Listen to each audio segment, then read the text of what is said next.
thank you all for coming. Deepa and I are going to be in conversation today, and I wanted to right away tell you that I've been reading her book again today, The First, the Few, the Only, which is probably the 87th time that I've read it. I was going to say, you should probably know it by I, my heart, right? verbatim at this point.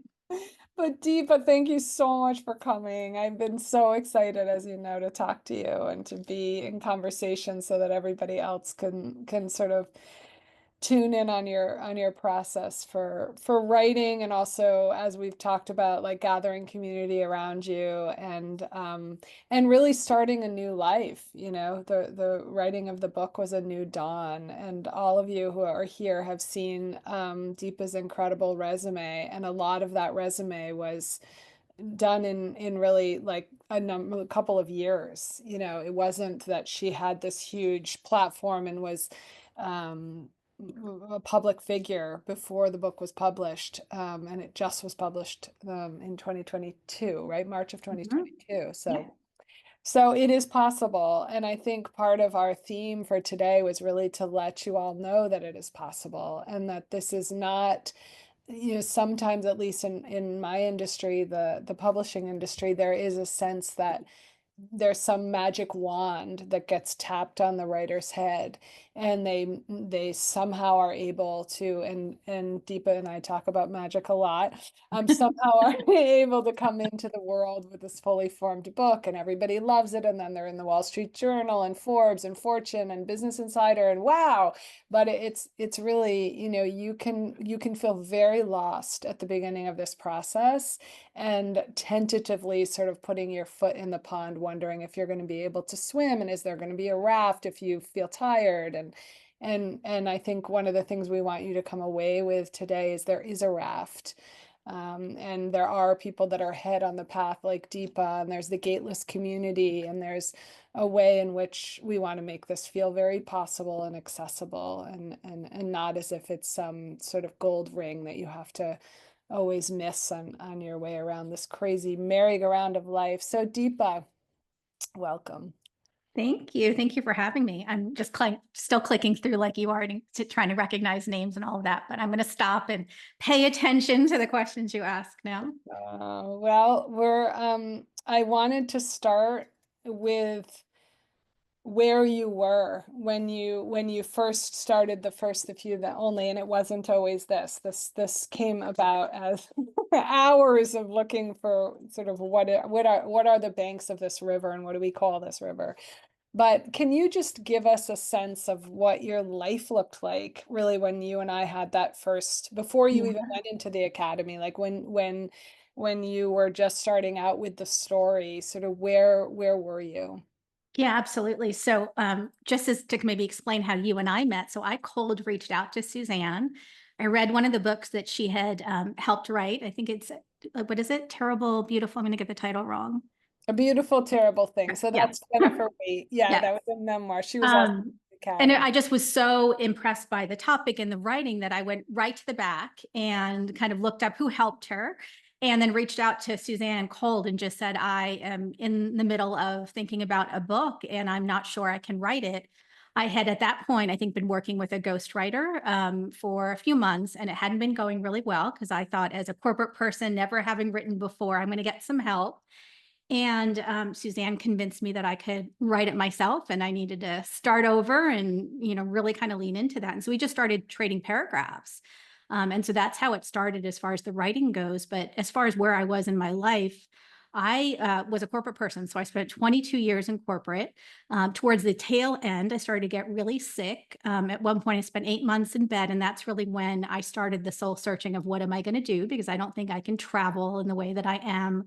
I don't think that the lifestyles for me, this is not feeling aligned with my values and what I want to do anymore, but I hadn't had clarity on exactly what I wanted to do next. And I had started gathering women to kind of figure out, what does one do after 20 years in a bubble, and especially as a consulting person, there's kind of this sense of, you can't necessarily go work in industry after that long. Like, so what am I going to do? And I just started having conversations with women, and I started to see patterns in our stories. And so it was really kind of, and I know we'll go in a lot of different directions, Suzanne, but that's really, so I was deep in corporate. I didn't think I'd never written anything other than emails. I was feeling a little bit like the process of getting someone else to write this for me is not working. And here's this magical woman who I'm cold reaching out to, and I just feel like she is inspiring me to try and to go ahead with it. So there was kind of a kernel of a book and a story of my own, trying to make sense of my own experience, but there wasn't real clarity on anything beyond that Mm. at the time. I should say, I did have an agent because I had kind of reached out to someone and shared what I was thinking of doing. And so that process had moved really quickly. But as far as kind of the content and the concept, this was before George Floyd's murder. And so there was a lot of there wasn't a lot of clarity around this topic at that time. So I think that it also just felt like, is there even a book here? Is this more of a conversation or something else? Maybe it's not a book. So I'll pause there because we could talk about just that one question for 2 hours. Yeah, and I actually have a lot of questions within Yeah. that. That's beautiful. I mean, one of the questions is what was the core story? Like, why did you want to write the book in the first place? Like, what was sort of the mission? Yeah, I think for me, I was trying to make sense of my own career. I had spent 20 years and here I was, in some ways having a very magical career. I was the first Indian woman to make partner in a firm of 100,000 people. I was head of our women's initiative. So I was doing a lot of work in this space, but there was still something about my story that felt different. When I made partner and even afterwards, I was always looking around for leaders that look like me and trying to find my own path, because I didn't necessarily see that. And I think there was a lot of figuring it out on my own. And without realizing it, as soon as I kind of stepped into leadership ranks, I had all of these women following me. I had all these women asking for help. I had all these women kind of looking at my path. And when they would ask me questions, I didn't really have answers to that. And so part of it was trying to reconcile, was there something unique that I did to get there? And what do I want the women that come up around me and after me to do the same and to do different? Like, how do I make it easier? Because although I was successful, I was very, you and I were talking about this before, I was very lonely. Like, I think there was a lot of it that felt like what I'm going through is just me. And I didn't have a lot of girlfriends because I traveled all the time. I was single for most of my career. So when I was home, I was trying to, make my life work. And so there was just a lot of angst, I think I felt at the time. And so, yeah, I was trying to just make sense of like, there has to be something here. And then I was at the height of success and not happy. So like, what is that about? So just really a lot, I think, a questioning of my own life. And I wanted to turn that into something. And Suzanne, you use this word, but I think it's true. Like, I tend to use a lot of my challenges in life as fuel. I mean, that's kind of my own magic, right? I can take a really bad situation, and I'm not saying it's not difficult, but I will find inspiration in it. And so there was a little bit of like, I want to take the challenges I faced and make them different for those that come after me. And it's going to take more of us telling our stories, more of us talking about the fact that leadership can look different, it can feel different, but there is a different path and we need to talk about it more. Yeah, that's so interesting that you talked about the questions because my when I watched the arc of the book being put together, it started as the question of like, how do you know if you should stay or go? Mhm. And That was any going to be the original title. Yeah. yeah, like in relationship, but also in corporate, but just all through our lives. And you were in the process of going, but you didn't really know that. You weren't sure totally yet, I don't think, when we I first was had. going, but I wasn't necessarily happy about going, or I didn't feel clear in the going, if that makes sense. So I was leaving. That was that had been written on the wall. I'd already given my notice, or I think I was maybe even on my leave of absence when we started working together. But the clarity that wasn't there was that it was okay. I was leaving in full power, whereas I just felt like I was leaving without clarity on what was next. And so maybe the process was a little bit of me figuring out what my own story not only was, but was going to be. And so much of my identity was wrapped up in being a partner. I mean, it's all consuming because of the hours that you work and the travel that you do. It's not just a job, it becomes who you are and your identity. So there's a lot of unraveling of that. And so I think even in the early phases of writing the book, there was some of that timidness or, lack of clarity. And in all candor, Suzanne, like, I didn't have my own voice, right? I mean, I was in very senior roles, but I had a comms team. They would write my LinkedIn post, like if I was allowed to post, so there was not a lot of places where I had really found my voice or even formalize my thoughts on a lot of different topics. And so there was a lot of that happened all at the same time really quickly. Yeah, yeah, that was so interesting. And it was interesting that so you were leaving and I mean, when I've seen other people from corporate come through, and we've had a lot of people who sometimes stay in corporate, and then Mhm. others who leave and create this, other big life for themselves through the word. But one thing that I noticed, Deepa, and I'd be so interested to hear what you have to say about this, is that even though Brene Brown did all this work on vulnerability, it Mhm. isn't actually something that is okay necessarily in the corporate structure. It's just not what we do. Like I was talking Yeah. to someone earlier today who is in corporate, and she said, I had never cried. I'm 56 years old. I'd never cried in the workplace before that one time.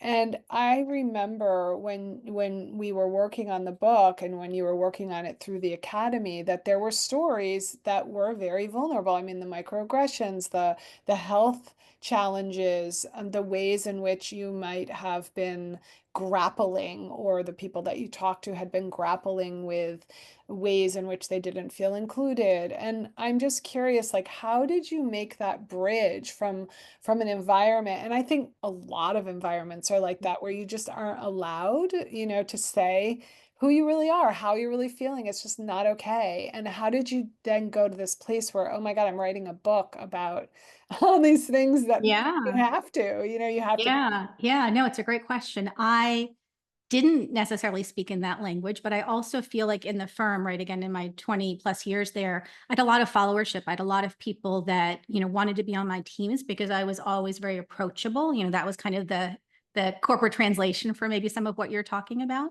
I was always very transparent. I was always very direct. I made partner in my early 30s. And so I was single at the time, again, trying to make my life work. And I talked about that quite a bit, that like the partners around me seemed to have whole lives and support systems at home. And I was trying to, again, make sense of this all. And, I remember being very early on in the partnership and kind of sharing, like I would, telling, telling the CEO at the time, I would trade money for time. Like if I could job share my job, I would. And you could have seen his eyes pop out of his head. Like it was just such a new conversation back then. So I was always like that, I think, as far as just kind of sharing my thoughts, and I was always in some ways rewarded for it. So there is a little bit of being different did help me in those sorts of ways. So I think I just translated that into some of the writing. But I think it was also, Suzanne, like part of what I think I have been able to do in the last few years, and a lot of the work, in this moment as I work on book number 2, is research, right? Is a lot of, I continue to do pieces on women in the workplace, is research where I see patterns. And so I think what I did really early that seemed to work for me was those dinners. So we did about 10 dinners across the country. There were, we would invite 15 to 20 women each, and they were tended to be women of color because I was looking for like, what does a senior woman of color do? Like, do I want to go into this inclusion field that wasn't even really fully a field at the time? I was asking those kinds of questions. So we just ended up saying, we're going to do a dinner in New York. Does anybody know people in New York? And 15 or 20 women would show up. We would do the same thing in San Francisco. And I ended up having about a dozen dinners across the country where we would just come and ask some of these questions like, what do you want to do? How, like, are you feeling really happy in your career? Like, what could you do if what would you do if you did anything else? And I think the women thought they were coming for networking, and I was looking for just what am I going to do next? And what I started to see was the patterns that so many of us were going through the same things. One of the first comments in the first dinner in San Francisco was a public company CFO saying, I sit in a seat of power and I don't feel powerful. And that was the entire conversation for the next 2 hours. All of these other 20 women felt the same way for different reasons, right? She felt that way because she was much later in her career, had never spoken up and kind of pushed back on microaggressions or racism. I was feeling that way because I was so sick and just trying to literally get out of bed every day, right? All these different other women were trying to juggle, right? Not feeling like great moms because they were never home. Like it was all of these related themes, but different ways of approaching it. So I started to see the patterns, and there is real power, I think, if you are sitting in a corporate seat or sitting in a place where you haven't told your own story, to see that I was feeling something that was so universal, and yet other people could necessarily see that.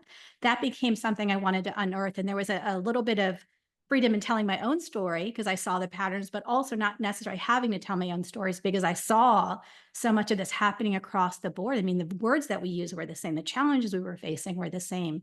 So yeah, there was a real universality that I could put words to that came really naturally and easily to me. Yeah, and it's interesting because Deepa and I have become, good friends over the past few years, and I know that you're an introvert. Mhm. But for me, when I watch you, I mean, I watched the dinners sort of blow up, really. I mean, it became, right, over 500 women or more, I think. Yeah. And then in the academy, I really watched you also create community. I mean, some people go through the academy and decide to kind of like do everything, but they don't necessarily. But I watched that you are a community builder. You are somebody who connects and wants to connect and is interested to hear what other people think and how their process works. And you're always sort of saying that, I think, in our conversations, like around the launch or around the like, how are other people doing this? Well, let's get people together. What is, and you and Jen Barrett and Phil Wharton and that whole pod that got close during the academy.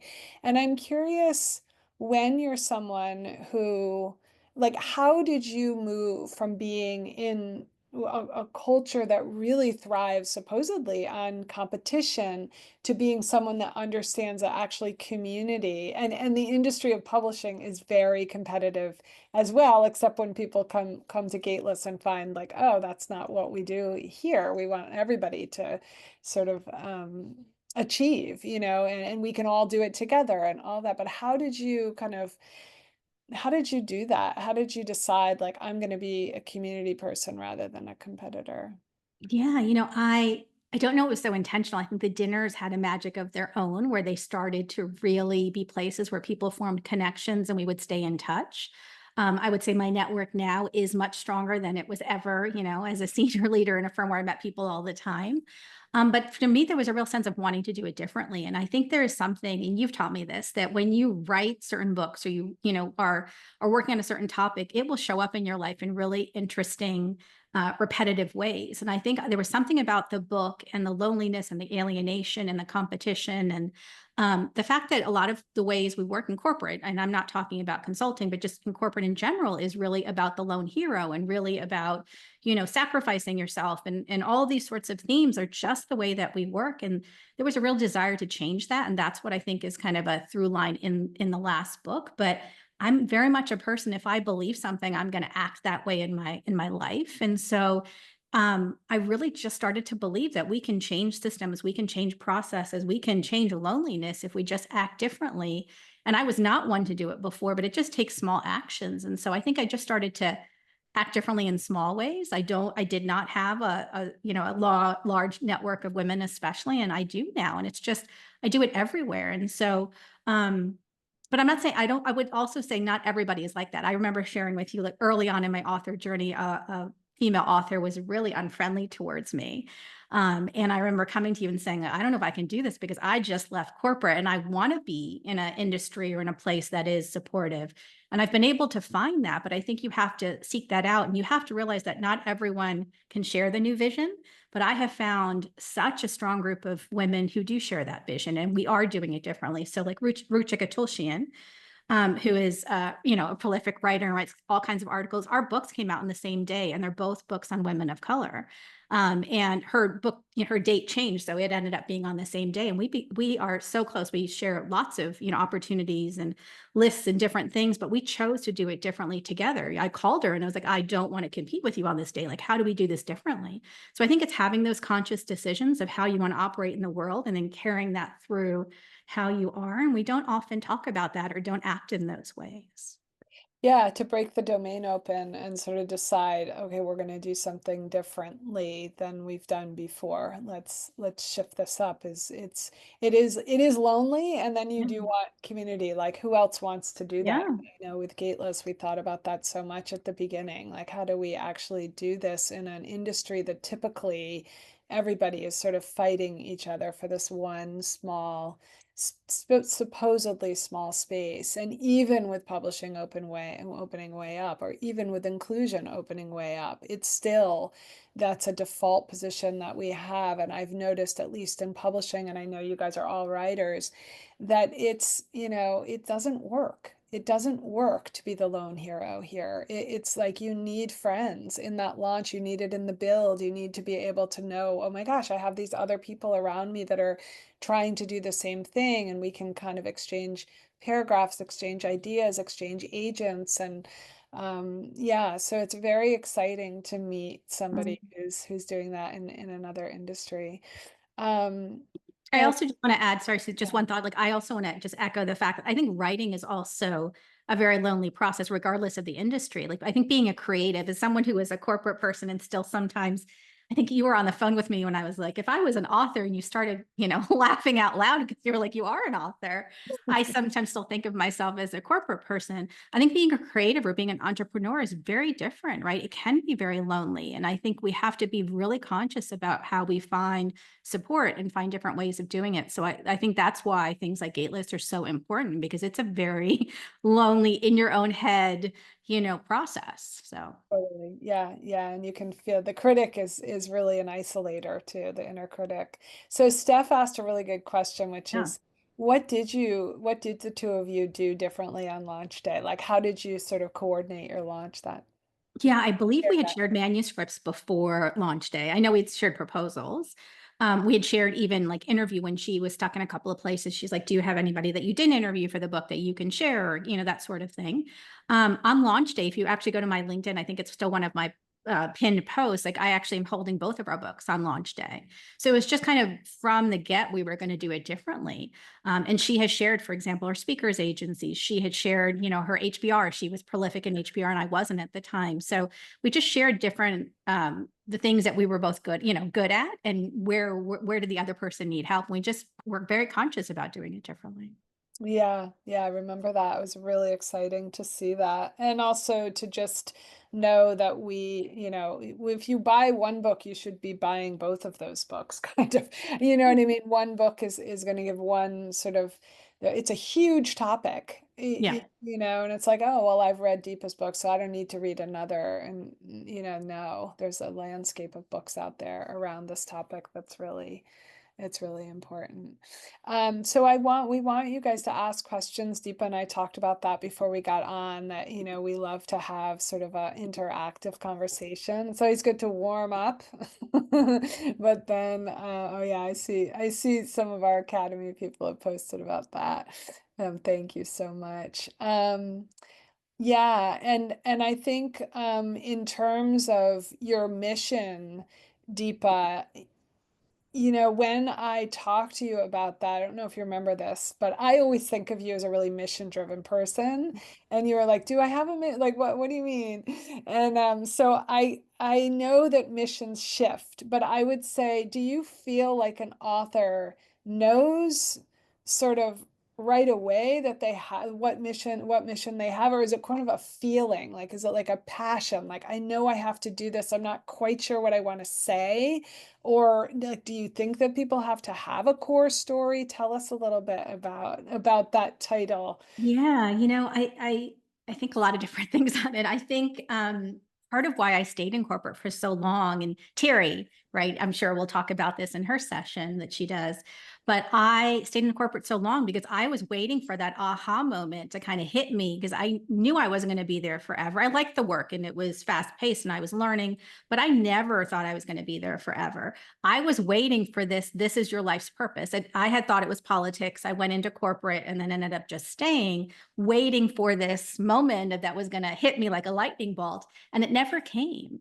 And so I don't think that, movements or, purposes like that. I think I got to a place where I realized I could stay where I was forever. I mean, we would have found a way to make another 20-year career at Deloitte. But I really felt like if I didn't leave at the time, I was, feeling that, and mostly it was just illness, right? Like I had to change how I was living. If that hadn't happened, I don't know that I would have left, because it was easier to stay, right? And I think, and that's like a theme for a lot of people. For me, I think the movement, part of it came because I did launch a company with my partner, Information, which as we were doing the book, it came out of the dinner. So for 2 years around COVID, we held community for senior women of color.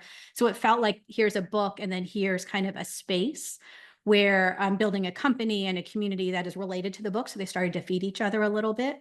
But I also just had so many women, people, not even just women, but predominantly women, reach out to me and tell me how the book has made them feel seen. And that's really where I think the movement piece of it has become more real to me. And it still happens. I got a note yesterday about how this woman felt alone, and she said reading one of the stories in the book helped her see she had options. So I think like I think we all have stories to tell, right? And I think part of it, and you help me see this, Suzanne, it's not that you have one story to tell. I probably have another 10 stories to tell. That some of them have to do with the workplace and some of them don't, but it's not, I never went into it. Again, I was trying to make sense of like, what am I going to do next? But then I think it was really about realizing this doesn't have to be the only thing that I do in my life. This is just what I'm going to do for the next 2 to 3 years until the next thing, shows up, and it ended up taking on a life of its own, if that makes sense. Yeah, it does make sense. And how long in all did it take you to write it? Like when did you enter the academy? Was that in I think 2023? I entered the academy when I wasn't feeling well. So I feel like that was the 8 months that I was on Yeah, sabbatical. It that's right. overlapped. That's right. I left Deloitte in May, 6 weeks before George Floyd's murder, and then we sold the book 6 weeks after. So it all happened really quickly. Mhm. Um, and then we were off to the races, and I had about 8 months to write it. So I had been thinking about it in different ways, but no, I hadn't started writing it, and it was 8 months. And I think we moved quickly, versus, it felt slow at the time because 8 months feels like a long time when you're writing. But I think there was a desire to get it out in the world because it felt like the conversation was, present or relevant or timely.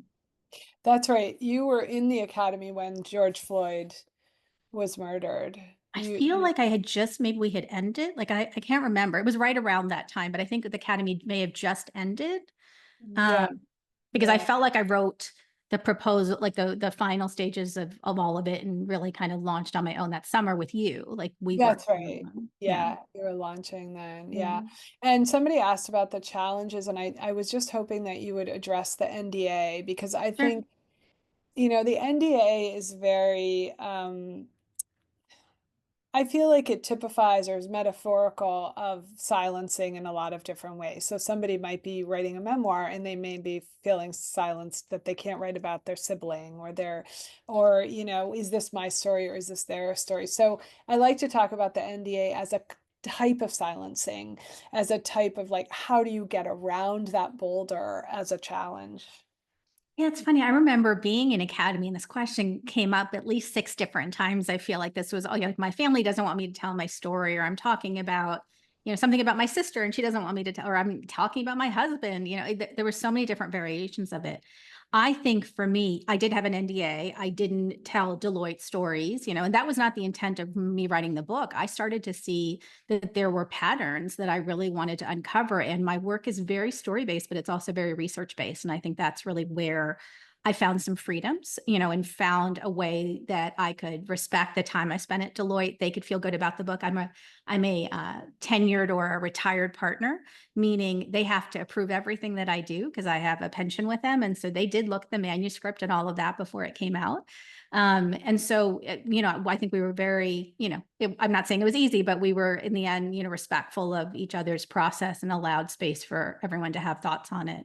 So I think there are ways to get around it. I think you have to put your head to, I need to get this out, and then you find a way to do it, if that makes sense. Whereas I think all of these become narratives that we can tell ourselves that stop us from, writing our books if we allow them. And so I wasn't going to take no for an answer. If I needed to, I never came to this. If I needed to, I was going to, hire lawyers. I was going to, do this. I was going to do that. I was going to find ways. And there were cases where another company kind of raised an issue about a story being told because one of the women I interviewed told her HR department, she kind of shared a story. And so there were some moments, but I think we all found ways that we could tell the stories and the themes because they are universal. Yeah, they are. And I think it's like sometimes about changing, the story, making it pretending it's somebody else's or turning a man into a woman, or maybe not that, but, changing who Yeah. they were The who they specifics. can't identify the specifics. Yeah. Yeah, I do yeah. a lot of it with HBR right now, right? I mean, I'm always kind Mhm. of writing up cases, and so I'll change the details of it and kind of, or I'll pull 4 or 5 stories together if the pattern is the same, and kind of at the bottom we'll put a note that it's a composite. So there are ways to do it, absolutely. Yeah, yeah. And somebody's asking, and I want to address this. So, a couple people are asking about the literary agent, and I want to say at the onset that finding your literary agent is, it's mostly about having a really good book.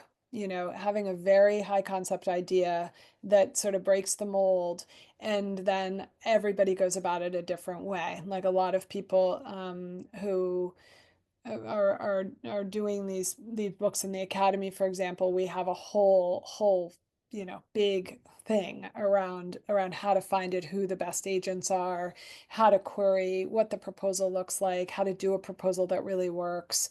And once you're in the industry, you sort of know, okay, these are the agents that you do go for. Those aren't, great, and sort of who's got the personality for your particular manuscript, and that's a whole thing that we cover in the academy. I mean, Deepa, you had sort of Yeah. contacts right in the industry that you warm contacts that you kind of reached out to, right? Yeah, I know. I mean, my process was unusual, but I also want to say it's not the reason I got a book done. And so I will share it, but don't take it as the only way. So I ended up meeting Simon Sinek and his team at an event, years before I knew I wanted to write a book. And so when I got closer to feeling like maybe there is a book here, I reached out to his team just to get advice because we had stayed in touch. They had even, we had talked about maybe I go work there. Like we had been having other conversations. And it just happened that they were creating an imprint at the same time my book was coming out. So my first to sit down with, even without a full proposal, was with Adrian, the head of Penguin's business. I think it's called Portfolio, and Simon Sinek. And I was nowhere near ready, just to be super clear. And then the next day, I reached out to two eight like top 10 agents, and they both said yes. And so it was a very different sort of process. I was very clear what I was writing, and I think there was interest in the topic. So I think you're right, Suzanne. But for me, the agent process happened very quickly, and I picked my agent based on the fact that he had done my favorite book ever. And so it was not, anything other than that. Like he was just a very well-known, top rated agent. And it just felt, especially as a business person like that, if I was going to leave and if I was going to write a book, I wanted to go with someone really respected in the field. Oh, Yes. yeah, I was going to say, and Suzanne and I talked a lot about, like, should it be a woman of color to take this book out? And I think those are really important considerations and things to think about. But at the time, there was something about having someone very prestigious who wanted the book that felt like, this feels right. Yeah, and I would say with, every genre is different, right? For the literary agent, nonfiction, that's very clear of what it wants to be, and not memoir, not novel, definitely, that's a little bit of a different process than somebody who comes in with, say, yeah, a novel, a memoir, or an idea that's not really fully fleshed out yet, but really Deepa wouldn't have been able to retain the agent unless she had craft, tools, resources, a network. And I think one of the things that writers who don't know the industry tend to do is jump right to that idea. Like, I have this manuscript, so now I'm going to get an agent. I'll just get it copy edited, and the reason that that can be such a liability for the work is that if you were to do that, if you were just to kind of not really know, but kind of know what you were doing, and have, a draft that you think is good, but don't really have that network, don't have the resources, don't have like the craft, really have a really solid understanding of what the industry is looking for. When you query those agents, you can't query them again, Yeah. because they'll, no matter how much you've worked on it, and said, I know you rejected me 3 years ago, but I have a better, they're still going to say, no, we looked at it 3 years ago. So you do want to come out with something that's strong, and not everyone knows Simon Sinek, you Yeah, I know. was going to say that meeting, did not go well. Obviously, we did we didn't do the book meeting, and to your point, like they wouldn't look at it again, right? When we actually did have something. So I think I think the overall message is be prepared, be ready, know what is required in your genre, right? Because a business book, and I wrote a business book, is a very specific recipe, is different than a novel. And I didn't know all of those things as I, started working in the academy and working with Suzanne. So then I went and gathered a bunch of proposals and started to try and understand, like, what is it that is required? What is it? Because it's a formula on the business book side. And so you have to kind of adhere to that formula. Yeah, and I think the trickster of the book is that you can sit down in an afternoon and read a book. You could sit and read first few the only, this week. And then it feels like, oh, well, that was smooth and easy, like I'm just going to sit down and write this book. And what's exciting, I think, and I want to address this because Murphy, who's a Gateless trained teacher just and a small press publisher, just asked this question, and it is pivotal to the writing process. One of the things that happens when you really give yourself to the written word, really give yourself to the project and making the craft as good as it can be, and the book as solid as it can be in terms of moving it out to the industry, is that there is a healing journey that's part of writing that story and finding out, what is this book really? What does it want to be? So can you talk about that, Deepa, a little bit, like personally, what did it do for you to write the book? I think writing the book helped reconcile, help make sense. I think, I'm working on my second book. We're putting finishing touches, hopefully, fingers crossed, on the second book proposal. I would say the first book proposal was me making sense of my career, maybe putting a bow on the end of it. Whereas this feels, very different. I'm not looking at answers or questions in the same way. This almost feels like I'm done and I'm trying to make, just kind of almost help people for the last couple of years of what I've learned. So I think for me, it was healing in that I had a lot of unanswered questions. I had a lot of anxiety if it was smart to walk away. I had a lot of anxiety of, did I make a mistake? I mean, I also left in the early stages of COVID, right? So you have to remember, I left a very lucrative career at the height of uncertainty. And so, yeah, there was just a lot of like, what am I doing? And a lot of people questioning what I'm doing. So it was very much a healing process. I think finding my voice for me is really what this was about. And I think part of it for me is that I was out of alignment with what I was supposed to be doing. And it's a process. And so, yes, I think it can be powerful. I think it can, be really healing. And I think what I'm realizing is that words and books and ideas like this can also heal other people. There's a lot of what I talk about is the fact that women are sick in workplaces because of stress, because of not being able to set boundaries. And I have the science to back it up. And so those conversations, when I have them with companies or with women, it helps them realize that, their fertility issues, their, heart palpitations, like these are real things that are coming from a very specific sort of place. And there are ways to understand that and work through that. So I would say it's not just been healing for me and my health, but I think that we've actually helped heal. And I feel very, very comfortable saying that because I have the emails and the long, I've shared some of them with Suzanne. People will write me, like pages and pages of how, the stories really connect with them. I think it's healed other people as well.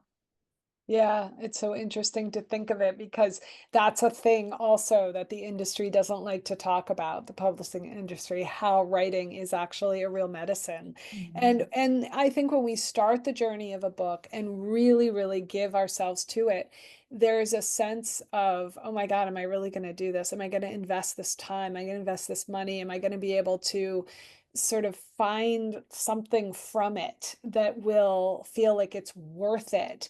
And that's just ineffable how much writing a book gives us. I have seen it too, just over and over and over again. It's like they're new people, the authors that come out with the books. It's like they're completely different from when they started because it is the spirit of the word is such a medicine.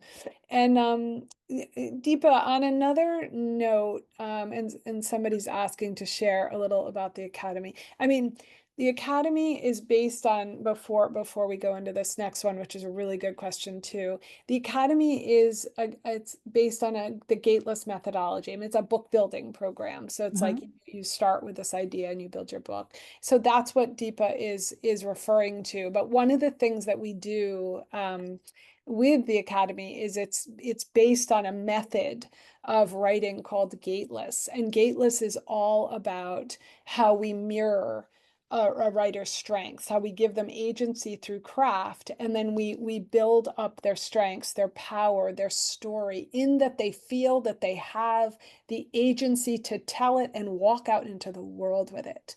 And that is very different. To be able to look at your other writer in your program and say, like, this is where your craft is strong. This is what I love about your story. This is why it's powerful. And we don't always know that about our own stories, right, Deepa? It's like, well, this is just my Yeah. story. I don't know why this is interesting. And to be able to say, no, no, no, it's so interesting. It's so powerful. If somebody else were to read this, you would change their lives. I think that's one thing that like really, really rings true about the community that Deepa and I are in. And Deepa, can you also share about the balance between research and personal story? I love this question. I don't know exactly who asked it now, but it's such a good question because we talked about it a lot. Like, Yeah. how do you balance Yeah. that? So to be super clear, when I was in the academy, I hadn't written anything, right? I didn't even, let alone being an author, I didn't consider myself a writer. I am being very, very truthful when I say like the things I had written were long emails. And so like I had always kept though lots and lots of like paragraphs of like ideas that I had or things I wanted to talk about. And that was kind of my writing. And when I met Suzanne, I would send her like 6 of these and be like, I think this is a chapter, or maybe there's something here. Like that is actually how I work. Like I don't sit down and just kind of write a chapter end to end. I will have like bits and bots from that I've thought about for months, and then I'll realize that there's a theme in them. So when I was in Gateless, I was just sharing those bits and bots that I had seen together. It wasn't that I had full chapters. It wasn't that I had done the research at the time. Like these were just ideas. And I think part of what was so magical for me about Gateless is that so you basically share your writing and people give commentary, but commentary in a very specific way that is very positive and supportive.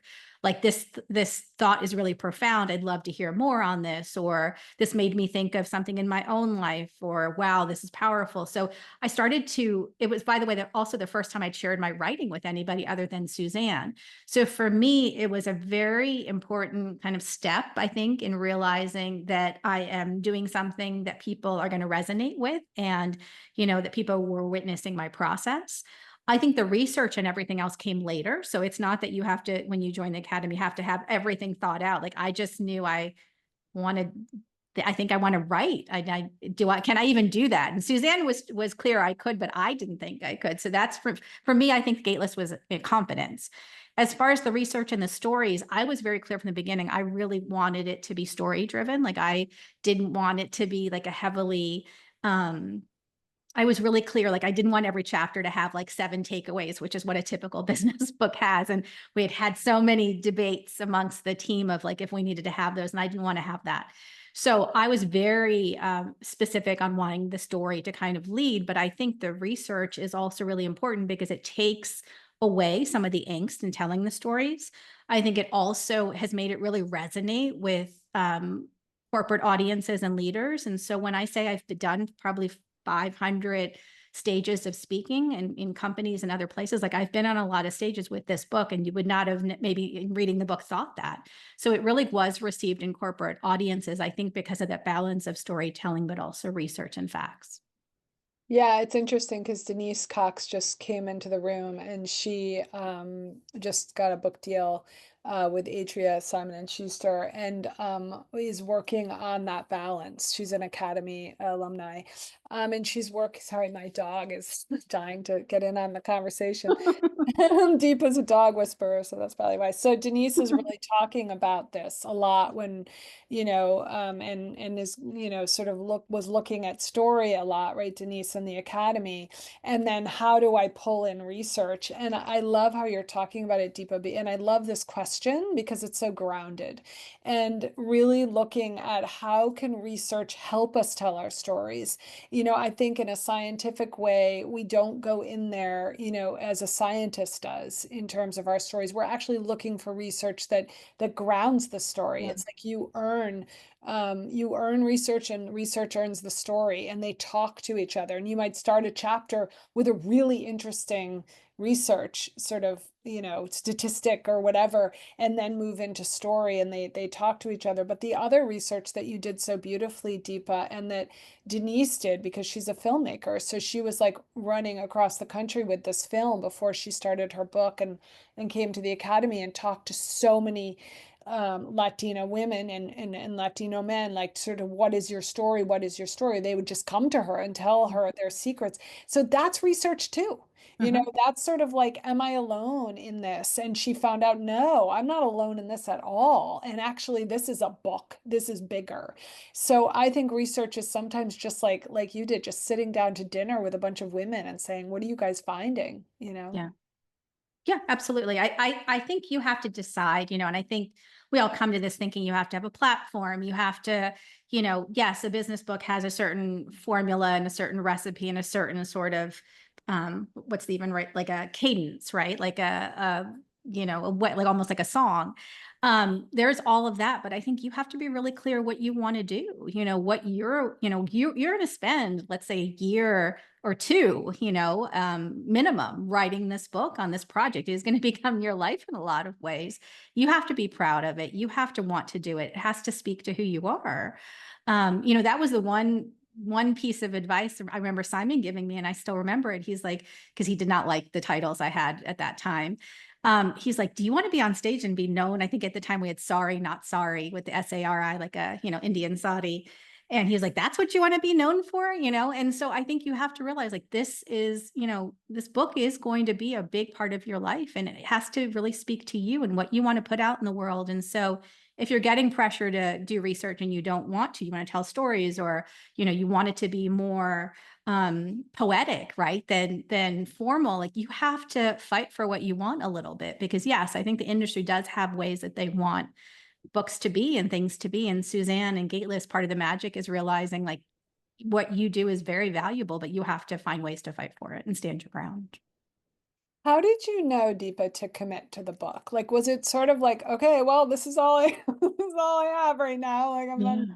Deloitte, and now or how did you know to put resources and time, and was there ever a time when it was like, I don't, maybe I'll turn away from this, or was it always like, just tell us a little bit about how do you do that? How do you make I that? think I always wanted to write a book, even if I didn't know I wanted to write a book. So, like, I'm joking about the emails that I would send, but I would send long emails, and people would often say to me, like, you write the most beautiful emails, and I would do that like every Friday to like this really close group of friends. So there was something about wanting to write, even though I maybe didn't think I was good at it. So I think that was always there. I think there was a real sense, Suzanne, like, I need to put a bow on 20 years. It needs to make sense. I need to put it in my own terms. And so for me, I think the book process was that. Also, in a moment where it felt like there was a lot of confusion and chaos in the world. And there are a lot of women executives who have stories to tell. And I've interviewed a lot of them, but they don't want to tell them because they're afraid of telling them. They're not sure they'll be able to go back to corporate afterwards, or for whatever reason, they can't. I felt like I was in a place where I could do this work and do it in a way that felt authentic and powerful. And I didn't care what the consequences were. And so there was a real power in that I don't think everyone holds or has or feels comfortable doing, which I think is really important. And then I would just say, no, there was never a moment where I turned away from it, but there were moments where I questioned if I was allowed to do it. And by that, I'll just say, as an Indian woman writing about women of color, I wasn't sure in the moment if I could do it. And so I spent a lot of time reaching out to to Black women in my network, just saying, is this okay to do? Minda Harts has become a great friend of mine, and her book came out, I want to say like a year before mine did. I must have called her every month and been like, are you sure, Minda? Like, is it okay that I do this book? And so there was, I think, that sense of imposter syndrome or inner critic, but it wasn't about the book per se. It was about the topic, if that makes sense. It makes so much sense. Yeah, yeah. And I think what's interesting about Deepa's process is obviously she's, a successful writer. She has this beautiful book and she's been on all the stages and she's been in all these major media outlets. But sometimes, there's gestational processes that go on that she thinks she's procrastinating. And I know that there's going to be some big blooming, incredible breakthrough that she's going to have at the end of that gestation. So, Deepa, what advice would you Yeah. give to someone who thinks they're procrastinating, but really they're gestating? It's a process. And I think this is where, if you are, and Suzanne and I were talking before we got on, I mean, I really was still in corporate in some ways as this was being, envisioned. I mean, I obviously left before, I sold it and wrote it and all of that. But I didn't have the break of being an entrepreneur or, being a writer or a thought leader first. I went literally right from corporate to I'm now an author. And then we haven't even talked about the launch process, but that was a different animal, right?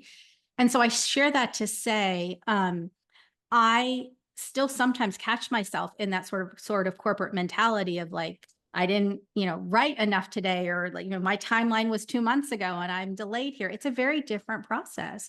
This is a creative process, and you can't just sit in front of your computer for 8 hours and require yourself to produce. It doesn't work that way. And so that's where I think the judgment around procrastination comes from. Like, I'm used to being able to sit down and be able to grind out anything if you sit there for 12 hours, and this doesn't work that way.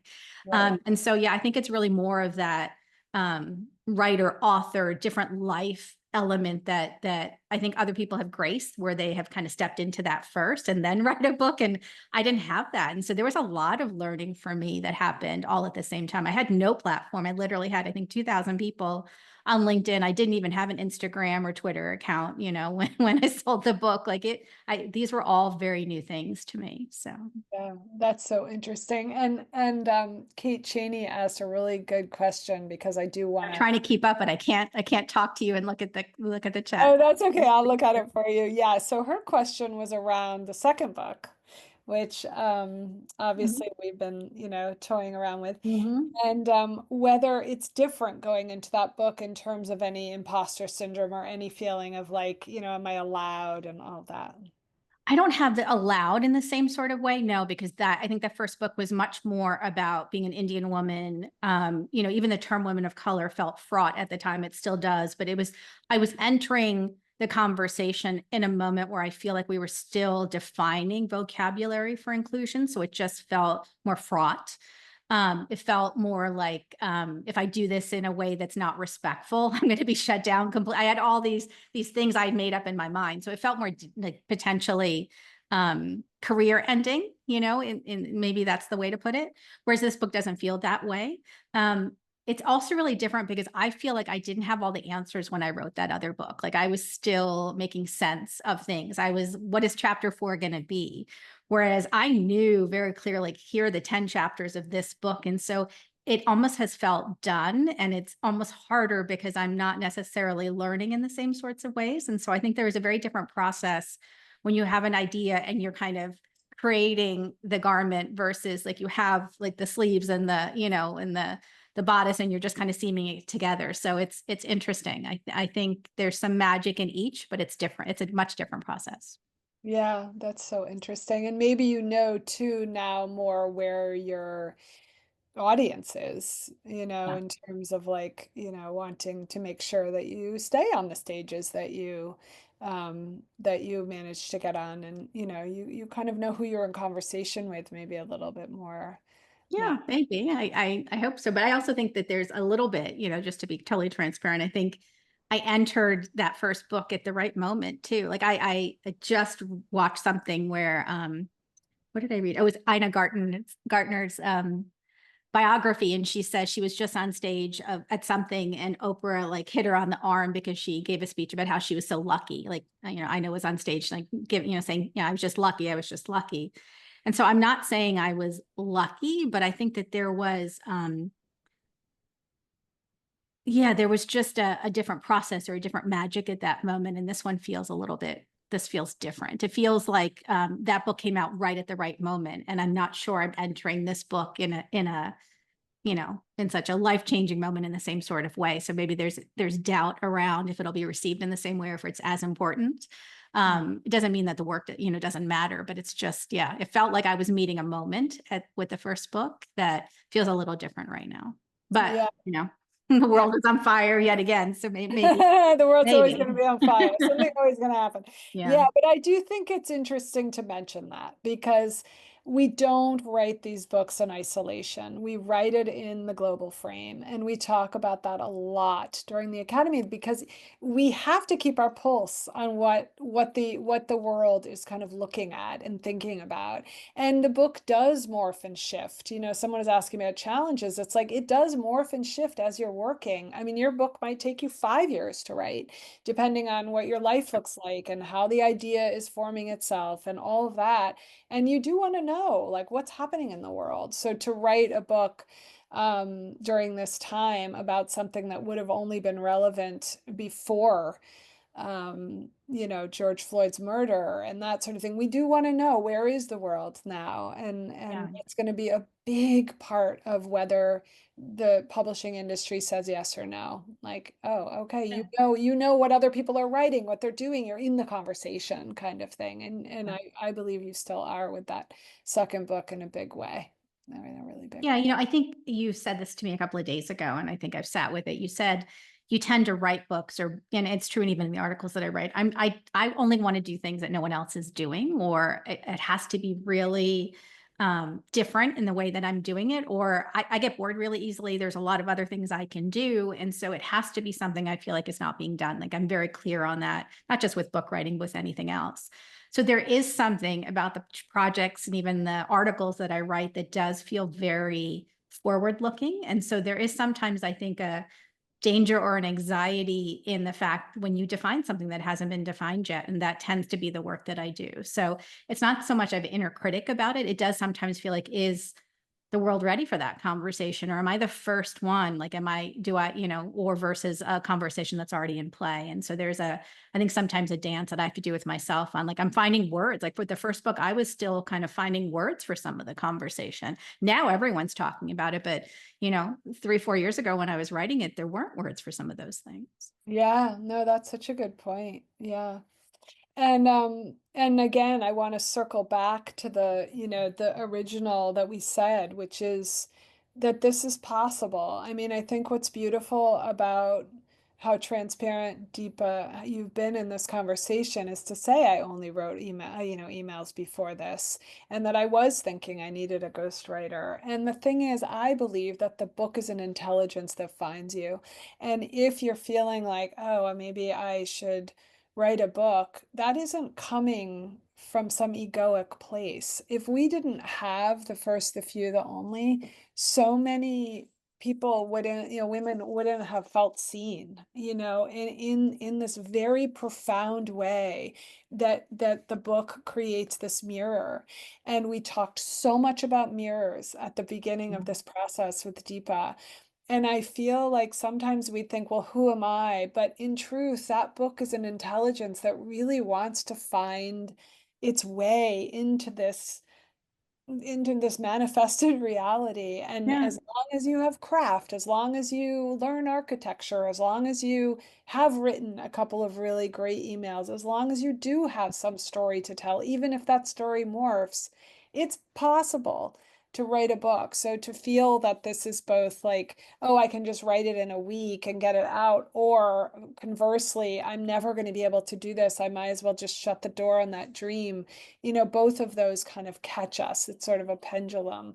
But I feel like what you've given us today, Deepa, is this really clear sense, not a clear path. Everybody's path is going to be different, but a clear sense that it's possible no matter where you start from. And it's amazing also just to sit down with a visionary like yourself. I know you do a lot of these, and it's like to hear how a visionary moves their work forward, it's a gift that I think we will all remember. I mean, it's just you have so much humility in the process, but really you know, you did start writing this I felt like long before we were able to bring it into center stage. And it's just incredible that you did do it and you stuck with it. And so many people have been changed by the work. So thank you so much. Mm.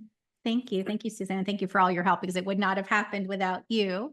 Yeah, I mean, I think maybe just to end with, I think that that is part of, the theme of this conversation is that impact driven book. I think, yes, anytime I got in my head or I sat, with self-confidence, which, happens quite often when you're completely pivoting your life and your career, I think the sense of like the book is important is what drives me. Even with the second book, like I'm writing about things that other people are talking about bits and pieces, but not all together. And so I think that's the magic of an impact-driven book or a mission-driven book or something like this. It's if you are still searching for the confidence or the self-assuredness yourself, like there's something about the fact that it needs to get done that kind of takes over.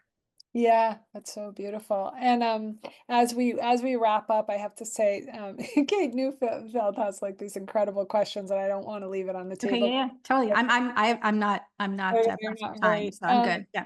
So do you feel, or have you felt, now that we've Mhm. established this visionary trailblazing, um, sort of iconic way that you move, have you felt nervous about professional blowback?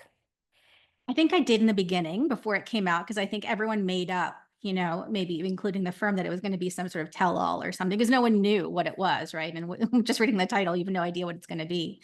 No, in fact, I have been at more companies than I was at when I was at Deloitte. Not exaggerating when I say I've probably been in, you know, 60 Fortune 100 companies. Like I've been in all of the places on all of the stages, sitting with, CEOs and even in audiences that I would not have thought would be caring about this topic and caring about this book. And yes, 2024 is different than 2022 and 2023, but no, it's been, yeah, that is not hurt in any sort of way. And if anything, I was not looking, but I got a job offer out of the blue early last week. Suzanne knows, from a competitor with a bigger title than I had before I left Deloitte. So yeah, not something I will consider or I will take, but just I think if you let fear define what you do, it stops you from doing a lot of things. And I think I knew I wanted to write this book, and um, it was not about my next job. It was just, it felt like an important project. Like, I don't know how to describe it other than it was a calling. Like, it had to be done, and it was for myself, but it was also for others. And then I was going to figure out what was next. But I think because I did it in a way that was respectful, I did it in a way that is story driven and research driven, all the other things, it was really embraced by corporate America. And I was in places that I don't think most books like this are. And so, no, if anything, it's grown my credentials and my ability. And I've been on stages I would never have expected, like the UN and other places, as a result of the book. Yeah, and I should say, just being in this chair for, 24 years, the biggest thing that people are afraid of is blowback. And it's Mhm. not just blowback professionally, but they get nervous about, oh my God, I wrote about, this in my memoirs, my mother going to stop speaking to me. And I've never seen that happen. Yeah. And I can't say that it never will happen, but a lot Yeah. of times relatives don't read the book. They're just happy that they have a sister who's like has a book on the bestseller Yeah. list or something.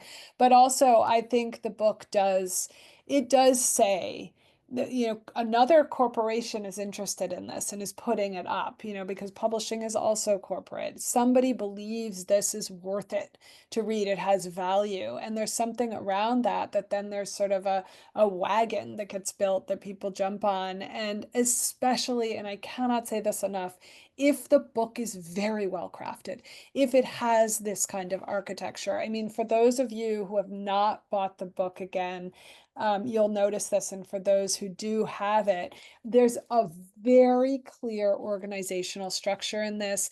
Every chapter is very, very clear. It's got depth, profundity, story, research. It has Deepa's story. It has other people's story. It has history, and it has myth. It's like, it's bold and it's rich, and it's something that when you read it or when you review it, you feel that intelligence that we were talking about. And when that goes out into the world and it's thick and not thin, there is something that happens where people say, I want her on my stage. I want to hear what she has to say. I want to see her live. I don't just want to, I was moved, and this is a conversation that I want to keep having, or that's what I saw really happen. Mhm.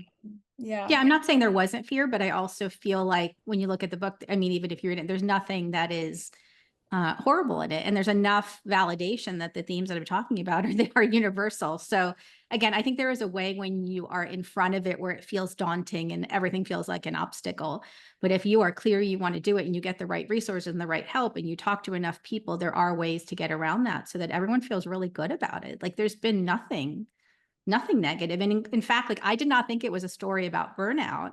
And I've been on stages, again, Fortune 10 companies talking about burnout as a result of, stories in the book. So it will take on a life of its own. I think that was the other magic that Suzanne shared with me early in the launch when it felt like launch was so overwhelming because I launched, and again, during COVID in some ways, like the tail end of COVID.